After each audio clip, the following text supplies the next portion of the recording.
August, school has begun, which means football season is finally here. Hello everyone, I'm Travis Cram, here to bring you a new edition to the Avalanche-Journal's award-winning coverage. You're used to seeing Football Fever as our preseason guide to what's coming up in the next season. This is Football Fever to show. With me as always is going to be George Watson, fellow AJ writer and high school football guru. And George, what a season we got going on now.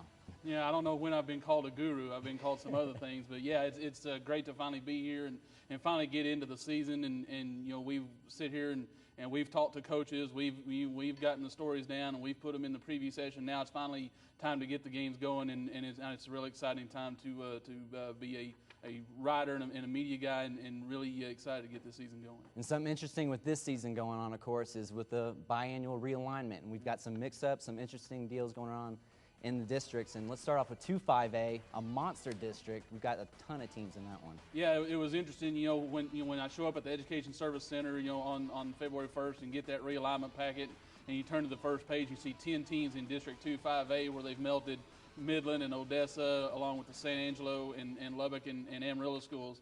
That was just an amazing thing to see, that we're going to have 10 teams in this district. You got the traditional powers from the old Southwest Conference, the Little Southwest Conference as they used to call it. Abilene moving east and joining with some Metroplex teams, which leaves the Midland Odessa schools to come up here and join with Lubbock and Amarillo schools.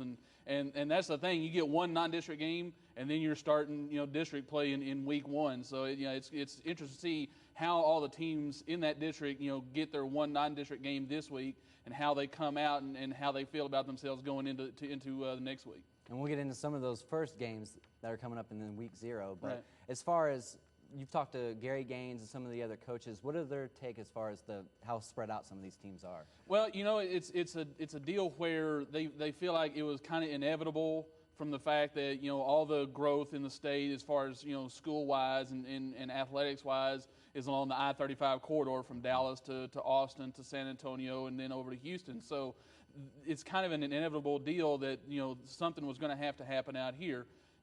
And to a point, you could kind of see that they kind of expected it, because all the Lubbock schools and the Amarillo schools were playing the Midland and Odessa schools during non-district anyway, and kind of getting the feel of those games. Permian, last year played was 4-0 against the old teams in Lubbock and Amarillo. The year before that, Monterey was 4-0 against Permians and Odessas and Midlands and Midland Lees. So you can kind of see it coming.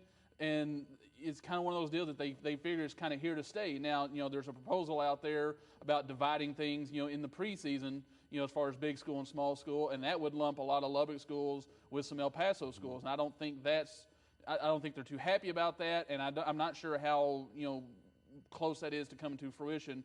But it's something to keep an eye on. But I think that the 10 team and the large school, large district is definitely here to stay. And something else that's happened as far as y'all will have to watch out for, not just districts being realigned, but teams also having to drop down a class. And we have 2 of those in Estacado and Abilene Cooper. Right. It's interesting. Estacado, their number, they finally got to a point where the minimum number for 4A leapfrogged them, and they came down in enrollment. So they're now, instead of being one of the smaller schools in 4A, they're one of the larger schools in 3A. Well, in District 4A, that created a void right there. And Abilene Cooper went from 5A to 4A. Well, now they're kind of sucked in to the district with Friendship and Big Spring and Lakeview and Plainview, and then you throw in Hereford, which has been up with the Amarillo schools traditionally for the last few years. Now they're back down, and now you've got a really super district. I mean, it's only 6 teams, but it's a super competitive district that's pretty spread out. I mean, when you got to go from Abilene to Hereford, you're facing some of the same travel problems as the 2-5A.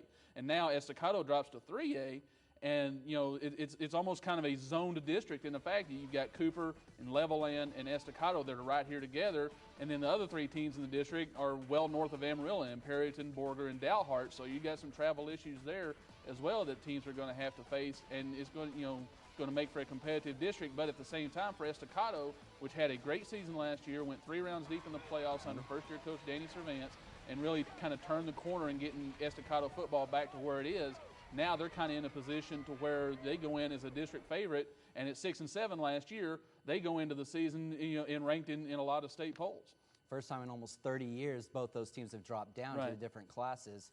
And then also in 3-2A, we've got some old rivalries being renewed, and we've already got a spin on that with shallow water quarterback Andrew Morris being out. Yeah, unfortunately, found out yesterday, confirmed yesterday, that shallow water quarterback Andrew Morris, the brother of Tech wide receiver Eric Morris, who also played quarterback at shallow water and played some of the best, most fantastic playoff games I've seen since I've been here. Andrew Morris, unfortunately, in their scrimmage against Cooper last month or about 2 weeks ago, broke his right collarbone, and he's out for a minimum of 2 months now. So that really, hinders what, shallow water was wanting to do offensively. I think they were going to run a little more option with him, and but he also has the ability to pass, so it kind of takes away a dual threat ability. At the same time, it kind of, at 6'7" and 220 pounds, Jordan Scaff steps in, maybe the tallest quarterback in the South Plains now, and he's going to step in and run that offense. But so it's a tough blow for shallow water in a district that was already loaded with the likes of Idalou, which was this close to advancing to, I think, to the state or the state championship game, if not for just right there on the goal line. You've got a very good Littlefield team. You've got what I think may be the dark horse in Abernathy. Then you've got Denver City and Post and Slayton. And, I mean, it's just a very competitive, I joke with some guys, this is one of our favorite districts because it's so competitive week in and week out. And they only get a couple of non-district games as well before they have to start district. So time is short for them as well. You talked about a little bit about Littlefield. They finished second at Childress last year, who's now in 2-2A with Muleshoe, and they look like they could be the two horses running that show there. Yeah, definitely. I think Childress and Muleshoe are the two teams to watch out for in 2-2A. Muleshoe's got to replace quite a bit of their offense. They lost Garrett Riley, their stud quarterback from the last couple of years. They've lost, some guys on defense.